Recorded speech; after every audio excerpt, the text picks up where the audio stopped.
Hi, everybody. Thanks for joining us on The Hydrant. Today, I have Holly Adams with me.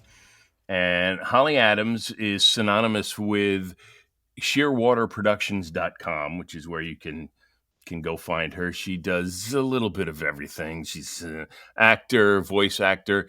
She's a clown. We're really going to talk about that.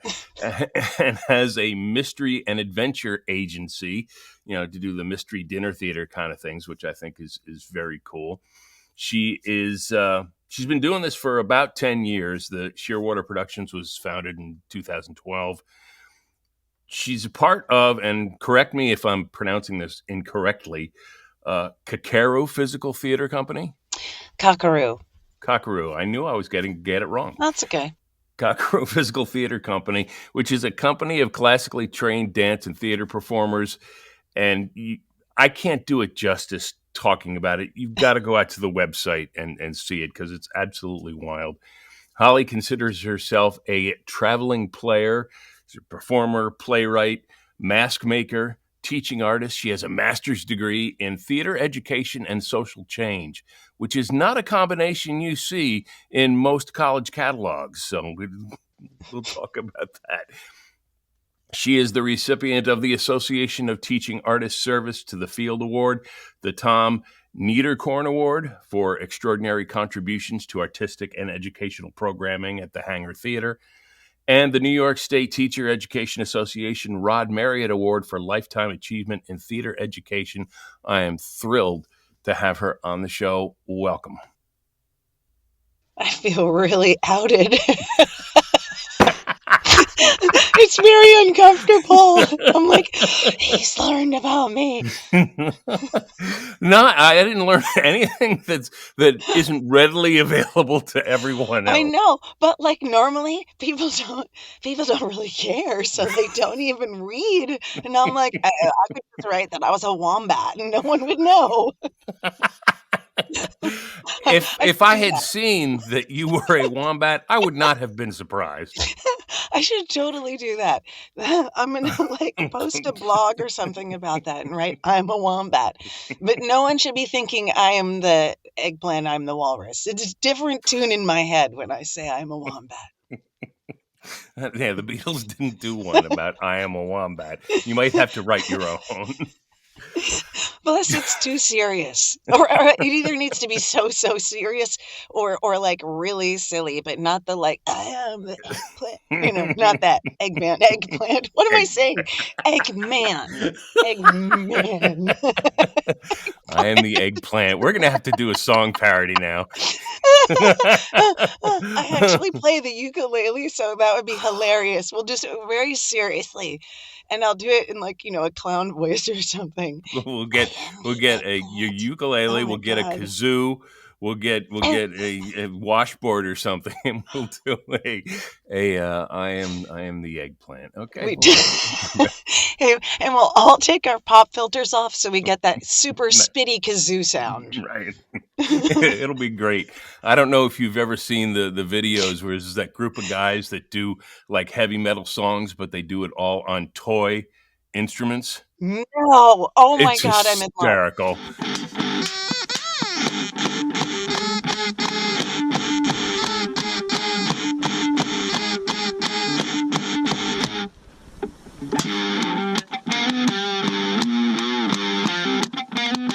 Let's talk about, because this kind of fascinates me, clown.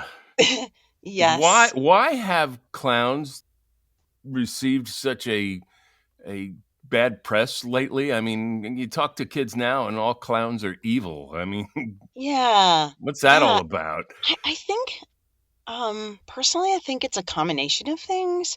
And just so that no one freaks out, I wear almost no makeup as a clown. I have multiple blue eyebrows and big red foam nose, and sometimes I do yellow sort of balloon shapes. Right. Yeah, because the eyebrows they end up accentuating all of that fun stuff.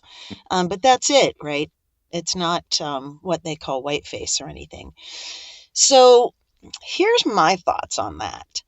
I think we're living in a time where There is both an increase in and an increased awareness of betrayal by people in our society whose job it is to take care of us in one way or another. Mm, So, for example, not right now, less so right now, but there was a time, I'm going to say the 70s, I might be wrong about mm, that, I think you're where right. a lot of stuff came to the forefront about doctors taking advantage of patients, um, particularly women, when they were under sedation or whatever. Right. Um, and and that was horrible and horrifying, right? And is. I'm not trying to say Right. it's all in the past. Um, and and I would say there was a more of a common cultural shock and horror maybe a decade ago around priests. Right. Um, and whose job it is to take care of your spirit, right? Right. Um, and within the past 5 years, there's been a raised awareness um, across into the mindset of people for whom this is not traditionally, uh, personally a reality, of cops and their Hmm. betrayal of their responsibility and their job to caretake, right? And so we live in this. There's many people who have only lived in a time of betrayal Right. on a mass scale. And one of the things about clowns is a good clown, a skilled clown, you can't help yourself, right? You respond. The clown's job really is to take care of your heart, to kind of tap into that cultural subconscious and social stuff, and bring And to take you out light of the in a funny moment, way, take you and out of the moment. take you out of whatever that thing is that's Yeah. weighing on you, and give you a different perspective. Yes. So it's often in circumstances that take you down the steps to let down your guard. Like, for example, if you go to the movies, right? You you let down one level when you walk into the mall or whatever. Then you let down another level. You rise in anticipation and relaxation when you get your ticket. Another level when you get your favorite snack minus popcorn. And then you hand your ticket and then you find your seat. And then by the time you're sitting down and you're ready to watch the movie, you are in a state of receptivity. You're Right. vulnerable, right? Because you're relatively safe. And that's what makes movies so effective. Right. Circumstances under which people are clowning have risen in cultural tension, but the a really good clown can still help create that same sense of safety and relaxation. And that has been their job since before we were sapiens, right? We were telling Right. stories back when we were Homo erectus as a species. And humor is a way for us to reflect on the things we need to be doing differently, and the way that we're oppressing and hurting other people. That's a way that they can hear that, and a way that we can address topics that will benefit the community, and also ways that just make us laugh at ourselves, but also embrace stuff and help us work through our pain, but also, like, it's fun and funny. So that's been a part of our physical and community healing since before we were sapiens. It's a thing, right? And And you have taken that and really expanded that to like a global scale. I mean, you did the yeah, teaching and traveling in Afghanistan with Patch Adams, and that was yeah, all clown therapy, and then clowning yeah, connections with Alzheimer's patients and that kind of thing. yeah, yeah, yeah. And I've done a bunch of projects with people with dementia and stuff. But I think that that's why it's because it's a more ancient and tapped into kind of real herd kind of herd caretaking, Right. it's harder to resist. And in this time of betrayal, and when people are also using that, I'm going to call it sacred job to hurt people, just like cops and priests Right. and doctors, it creates a level of fear. And because it's harder to resist and harder to know when that bad thing is going to happen, there's an increased social anxiety around that. And with justification, you know, I mean, when I'm teaching clown, I remind people that if you have an agenda, you're not clowning. Right? If you're like, I am forcing this thing to happen, or I will make people laugh, you are not clowning, you're being a dick. That's what you are. So it's not about you. It's not about you. Okay. So, So we're not mincing words. We like that here. sorry. I No, mean, no, no, no. That's one of it the would things be we like about this better if program. you're like, so, that And that there's was so kind of many a long other answer, but no, I think that there's so that's, many other social anxieties to go along with that, with all the the yeah, shootings and it's all the media talks about is all the negative stuff, and it's just like it's this right. constant barrage of Yeah. There wanting to make when sure you stay in a supreme case of paranoia, and it's just like well, stop already. it's also true.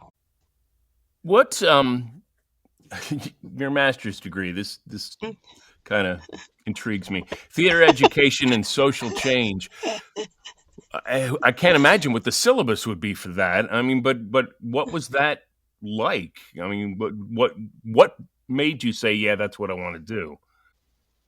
Education in general is a means to either uphold the status quo or create the ability to imagine a different outcome, Okay, or unpack a text, right? That's still that what right. if. The practice of theater, and there's like all kinds of neurology studies about this, and educational studies about this, and industrial corporate studies about this, but theater doing theater in a school or in any other educational setting does a variety of things. One, it increases the capacity for empathy. It introduces you to what is an actual deadline. That sense of collaboration, real, true, deep collaboration, being able to work as a team without having to agree on everything, without having to have all of the same background. I work with fourth grade teachers sometimes on different projects where Hmm. we target where there's an academic gap and some social stuff, and then co-teach using performative modalities for maximum learning style inclusion and concept mastery. And then I basically create the right environment for the students themselves to devise an original piece, which then they also have to do some typing up, and I tidy it, but I don't write it, you know. Um, and even if they aren't yet typishly literate, they can still it still reinforces all of that literacy, but also all the kinds of narrative thought, right? Right, What is a story? How do you tell a story? What is character? And then we're also unpacking all of that super important stuff, especially now after COVID times, when these kids, they just have had no experience with this. Well, how is so and so thinking, feeling? How do you know that? What might they say? What could come next in this conversation? How do you introduce yourself? How do you resolve conflict, right? Because theater is about that. right, And so right, it's a great way for them to master an academic concept, whether all the characters are parts of an essay, which we've done hilarious, or, math symbols or whatever, or whether they're um, creatures from a story who are working through a science project or whatever. Um, they're they have to really understand and unpack that academic concept to create a piece about it. Right. or with it or through it, depending on what they choose. But and they're really really doing all of that language stuff onto the nth degree. No one likes editing, but they'll be like, my character wouldn't see that, and I'm like, change it. Right. You change it. Yeah. It's yours. And then they're like, I can change it. And I'm like, yes, yes, it belongs to you. This is yours. But then they're like, Right. oh, I'm going to change it and change it. And they're editing. Everyone hates editing. It's great. And then that's all of that important social stuff. So that all fits together for me. That's cool. All right. Let me ask you some of these ridiculous questions. Please. What breed of dog would you be?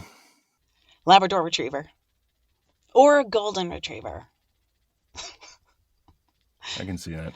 Yeah, I'm just on a work hard, play hard, get the ball, eat the food, make sure everyone is okay, and then if someone's mean to my people, I bite them on the leg. No question. I'm not going to ask. What sound or noise do you love? Oh, I love the sound of hot water being poured into a tea receiver, but from really high. Blah, blah, blah, blah, blah. It's such a great noise. And I love the sound of wind in leaves. Well, what noise or sound do you hate? Oh, screaming in pain, Hmm. like real pain. Hmm. And it's not that it makes me shy away. It opens up that chasm of horror in my heart and I run towards it. Sure. Sure. What's your favorite curse word? Gee, I like so many. I work really hard to not have the potty mouth that comes pretty naturally, and sometimes I'm very creative, and my kids used to fine me a quarter every time I swore. And I live in a college town, and one time, a student in a very expensive large vehicle did a illegal left-hand turn right in front of me, and my son, who was 9 at the time, I think, was sitting next to me, and I let out this very creative stream that involved small mammals engaged in different acts. and and there was a moment of silence, and then he turns to me and says, "That's $1.75."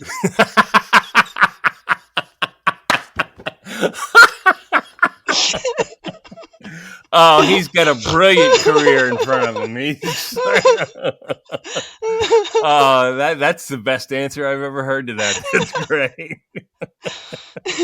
Oh man. What's one thing you cannot live without? Tea. family tea. If you were an ice cream flavor, what would you be? Magically changing. I don't know. If I was an ice cream flavor, something with lots and lots of custardy fatness. I don't think I've ever seen. I don't think that's like a Ben and Jerry's flavor of custardy fatness. So, But but have you had those it's like real gelato or like to right. the nth degree? It's just like ah. Who would play you in a movie about your life? Bill Murray.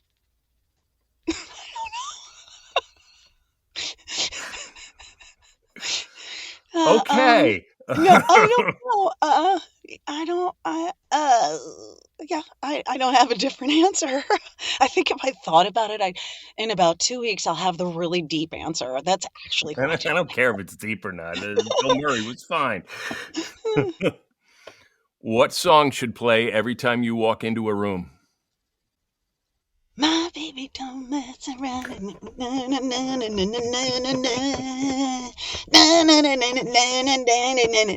Hey, that's what it's called. Okay.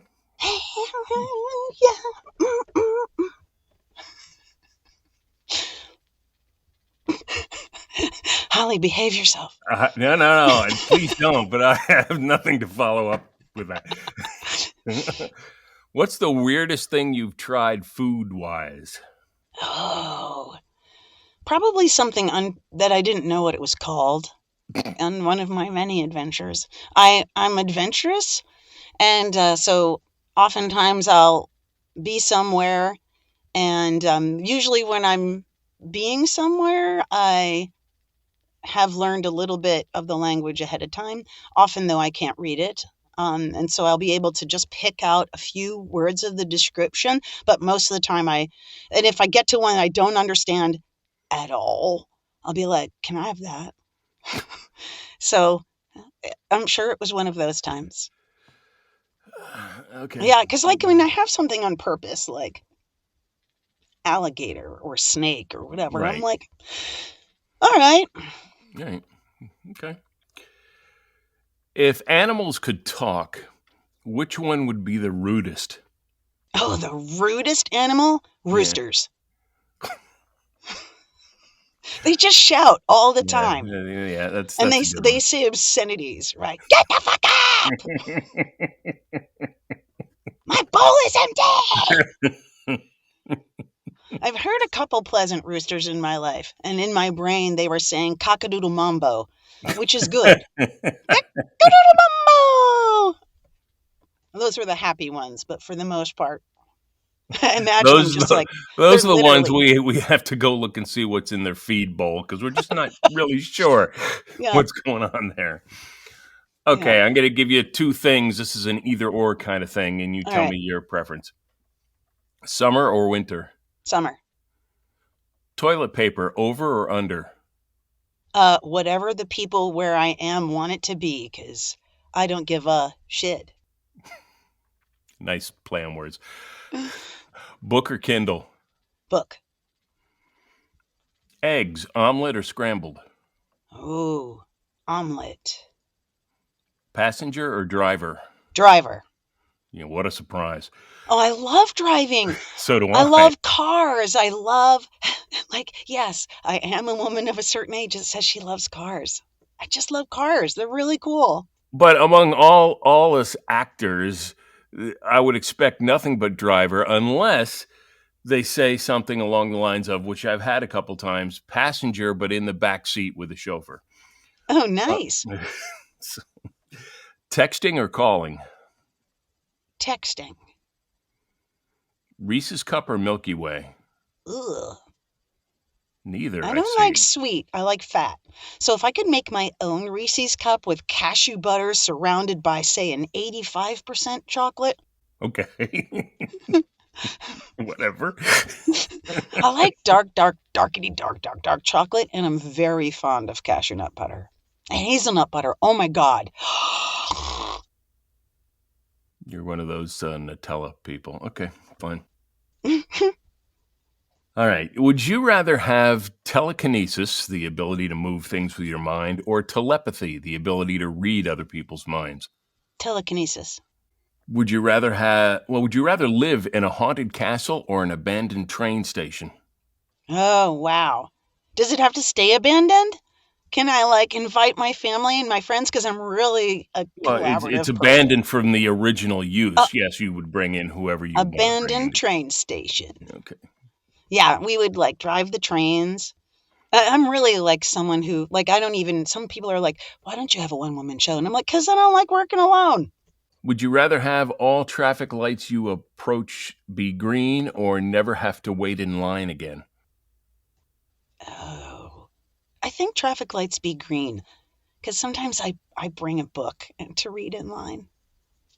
It's like secret reading time that you stole, right? When Right, you're supposed to be doing something else. right. It's awesome. Absolutely.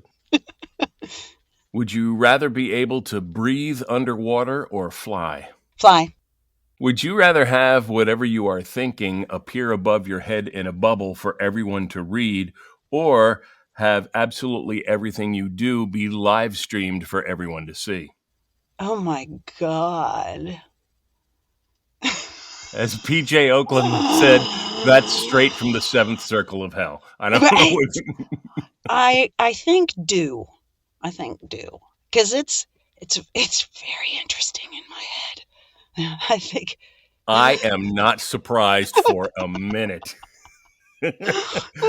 Oh my god. So Yeah. someone came to you and said, "Hey, this whole clowning thing, this whole um the physical theater arts thing, what should I do in order to participate in that? Is there something I can do to say, hey, this is really what I want to do? How do I get involved in this?" What would you tell them? I would tell them that there's a lot of local and regional circuses right now, like a lot, and they all are big on outreach and to go and try out a bunch of classes, and they will be embraced. The circus community is so welcoming and so inclusive, Hmm. all body types, all like I literally mean that. And I continue to take classes and things that I know very little about in circus. It's just great. I love it. Thank you for doing this. See, it was painless. Relatively. If you want to learn more about any of this stuff, the clowning, the voice acting, the mystery theater, go to shearwaterproductions.com. And that's something I forgot to ask you. And by the way, it's SHEAR waterproductions.com. What does that mean? Where did that come from? It's the name of a bird. It's a shearwater, and Oh, they live life on the wing, basically. there you go. There you go. So just go there and you'll see all sorts of stuff that'll give you all sorts of information. So, again, thank you for doing this. Appreciate it. It was fun. It's fun for me too. Thank you for Good. inviting me. Sure, sure. Thank you for watching and listening, and we'll see you again next time on The High Pitch.